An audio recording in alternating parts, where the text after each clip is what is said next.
Joining us now, rapper, actor, father, entertainer, businessman, producer, pioneer. He does it all and really needs no introduction. Straight out of Compton, it's Ice Cube. Thank you so much for making some time. Yeah, thanks for having me. All right, so the movie comes out today, but the buildup has been catching fire for weeks. Tell us about the Straight Outta movement. Oh, man, you know, it's been great. People been having a lot of fun with it. And, you know, what we wanted to show is that we come straight out of Compton, but we just boys out the hood, you know. Everybody's straight out of somewhere, and everybody can do it. So that was really what the whole campaign was all about. But, you know, people, they done took this thing and ran with it. They done made, you know, comedy out of it. So it's just been a great campaign on all levels. Cube, always good to see you, my man. I got to ask you, what inspired you to feel like you needed to do this movie right now? Well, it took a long time to get made, so it's been over 10 years in the making. And I just wanted to show the origin. A lot of people have been entertained by the NWA family tree for the last 25 years, whether it's Eminem and Snoop or 50, or it's my movies from Boys in the Hood to Friday. None of that would exist without NWA. And none of that would exist without this story. So it's a lot of people out there that don't even know I rap. And that's a shame. So it's time to let people know what time it is for real. Hey, Cube, it's Skip. Allow me to say that when Straight Outta Compton caught hold in 1988, it even rocked me. I was just your basic Mick Jagger fan at that point. And even today, I have to put that song in my all-time top 5. So can you explain to me or tell me how surprised you have been by this iconic crossover impact that one song has had? Well, you know, it was a thing where we thought we were going to just be an underground group. We never thought that this music would make it to the mainstream because it was so hardcore, and at the time it was so taboo. But, you know, Americans love it when you're honest, you know, and when you're brutally honest, you know, they even love it more. So that's what I think struck with people, the fact that NWA, we talked about the good, the bad, and the ugly, and people just was inspired by it. The fact that, you know, we really had the courage to come out like that with no apologies, and you know, that's kind of what it's all about, you know, being yourself, having your own voice, and not being stopped. Cube, I can appreciate that, and that's why I'm looking so forward to seeing this movie. But one of the biggest reasons I'm looking so forward to seeing this movie is that it's not just about honesty, it's also about intelligence, which is something that you've continuously displayed throughout the years. In other words, being smart, being wise, and understanding that there's various elements to being real. You can also be real stupid, real dumb, real ignorant, real unwise, for crying out loud, if you go the wrong route. That was something you didn't do. So as we sit here today, what kind of message do you want a lot of the young brothers on the come up to really grasp from a movie like this, outside of just being real as it pertains to being honest? Well, you know, we start off the album by saying you are now about to witness the strength of street knowledge. Knowledge is in there for a reason. It is all about being sharp. It is all about seeing the bigger picture. It is all about understanding that there's traps out there in the hood that you have to step around, step over, but do not step in. And so, you know, hopefully this movie shows it ain't where you from, it's where you at. We was constructive with our frustration and not destructive with our frustration. And you could do a lot with a pen and a pad. You know, a pen and a pad started everything that you see in front of you. And so hopefully these are the themes that you see in the movie to handle your business, because there's contract issues in the movie. So all these themes, you know, really show what built us and what made us, and that anybody can do it. You know, that's what the meme, the Straight Outta Compton thing is about. It shows no matter where you're from, you can be right here. So what did it mean to you to have your namesake play you, O'Shea Jr., to play you in this movie?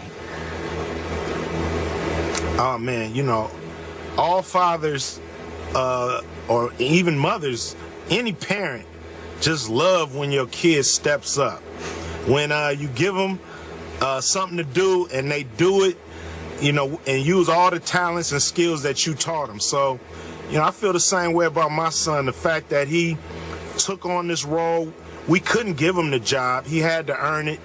He had to impress a lot of people on different levels, and he stepped up, man. He murdered it. He did, you know, which is, you know, a term that we use when he did his thing. And he really, really did his thing, and I really love and appreciate him just for cementing my legacy in film. We can't wait to see it straight out of Compton in theaters today. Ice Cube, we appreciate you so much. Proud of you, bro. Hey, thank you guys, man. I love watching you guys. You know, y'all my favorite on TV. Keep doing what you're doing. Keep debating, baby. Can't wait to see that movie tonight. It was the preseason opener for the Packers in the past last night, not only with Aaron Rodgers on the field, but also number 12 suited up and started. Find out next what we saw from that game. And in other preseason action, the Packers took down the Patriots 22-11. Tom Brady did start, and he played for 2 series. He went 1 of 4 for 10 yards. Then insert Jimmy Garoppolo, who played into the fourth quarter, going 20 of 30 for 159 and an INT, and he was sacked 7 times. Skip, how worried should the Pats be? Stephen A., before I answer Molly's question, a quick aside. I was shocked last night, and I did watch most of this game. Aaron Rodgers was allowed to attempt 19 passes in preseason game number 1, and last year in the total preseason, he had 33 passing attempts. So I guess the Packers really wanted to lay it on Bill Belichick and Tom Brady and the Patriots in Foxborough last night. That's all I can figure out, but that's just a quick aside. Now, back to Garoppolo. The young man had a rough first half after he replaced Tom Brady. And Stephen A., I'm going to remind you that last year as a rookie, Jimmy Garoppolo actually threw for the 2nd most yards in the entire preseason. But he did it in the shadows. Nobody noticed because nobody really cared. Last night, they all really, really cared. Not only Patriots Nation, but much of the nation, even though the game wasn't on national TV, waited for the SportsCenter highlights to see, well, how did Garoppolo do as the potential starting quarterback for the first 4 games? He didn't do very well to start with because he melted under that spotlight. He got a little antsy, he got a little nervy, and yet he kept going to the same guy Brady had been going to, Josh Boyce. I have no idea why, who wound up with 11 targets and only 2 catches. But after halftime, when he quit trying to force the ball to Josh Boyce, I must say, Garoppolo started looking okay. Not great, but okay. He went 15 for 17 in the second half, and obviously he's doing so without any of the first-unit receivers, and the starting offensive line last night was already beaten up, so you're doing it with second- and third-teamers. So he did okay, but I stand by what I've been saying all along. I don't believe Tom Brady is going to miss any games, but if he does miss 4 games, I believe Jimmy Garoppolo will be lucky to win one of those 4 games, which would be Jacksonville in Foxborough. Your thoughts? I agree with you. I don't think he's ready, but I do think that, you know, Bill Belichick is more qualified than anyone, obviously, to recognize the development that's taken fold. So I certainly don't have a problem with it. I mean, he got sacked. I mean, he was 20 of 30, 159 yards. There were some things that he did that were relatively serviceable. He doesn't seem to be a bum. We know he's got potential. It's just that we're spoiled because we're talking about the success of the Tom Brady, at least for the immediate future, assuming that there's a suspension that takes place. And so when you judge him against one of the greatest ever and arguably the greatest of this generation, then obviously you're going to look at it and you're going to be a bit critical. And that's what I got from it. I mean, I didn't see a lot of it. I saw a few plays that he did. I didn't expect much. But when you look at the New England Patriots and the way they run their offense, can somebody like Garoppolo do whatever it takes to win football games for them? I think it's potentially possible to be serviceable, if not average. And I definitely think that I saw some of that last night. You know what? I should point out, I just remembered, this was on NFL Network. I was watching it locally, so I guess more people could have seen it. So maybe Garoppolo's aware of that. So, you know, this is a second-round draft pick by Bill Belichick. So, obviously, Belichick, I don't know if I'll go so far as loves this kid, but he really, really likes him if he took him in the second round. And I liked him when I saw the little bits and pieces of him last year. But when you get thrown into that fire, trying to replace that quarterback, if in fact he has to in regular season games, I'm just not sure he can live up to that. Which brings me to my positive takeaways from last night for the Patriots. Jonas Gray suddenly escaped from Bill Belichick's doghouse. You remember he went for 201 at Indy on that Sunday night last year and wound up in the doghouse the week after. But he had that breakaway 55-yard run, and he looked like, you know, a big beastie stallion, man. I mean, he's a big kid who can fly. So that could really bode well. That could serve Jimmy Garoppolo well. And then on the defensive side, again, Aaron Rodgers went after the Patriots, and especially after Super Bowl hero Malcolm Butler early in that game. And I thought Malcolm stood up to it. I thought he made some nice plays. I thought he hung in there. I think he's going to be pretty good as he tries to emerge as their new starting cornerback. I think he will as well. And to get back to Garoppolo, I also like the fact that he was upset after the game, recognizing that 11 points wasn't enough, saying it repeatedly to reporters and other folks as well, weighing himself and judging himself very, very harshly. Obviously, you got to move on.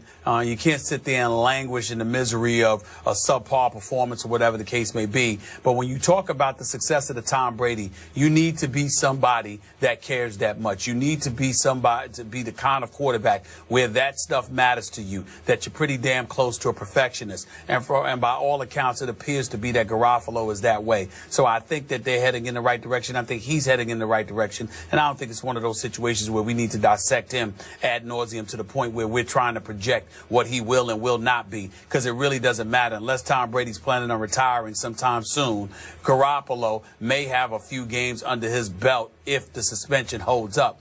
But outside of that, we're not expecting him to see any kind of quality or significant playing time in the very near future, not as long as Tom Brady is breathing. So if, in fact, Garoppolo has to play those first 4 games, what's your projection when you go Pittsburgh, then at Buffalo, then Jacksonville, then a week off and at Dallas? 1-3. They'll beat Jacksonville. That's all I got. I would agree. I don't know if that's saying too much there, guys, but moving on, the Patriots go to West Virginia to train with the Saints in New Orleans prior to their game. That's August 22nd. And A-Rod, you said 19 attempts there. He was 11 of 19, 117 yards, and was sacked twice. Johnny Manziel was on the field last night putting up points, but how did he really look from the guy's point of view? They'll tell you on the other side.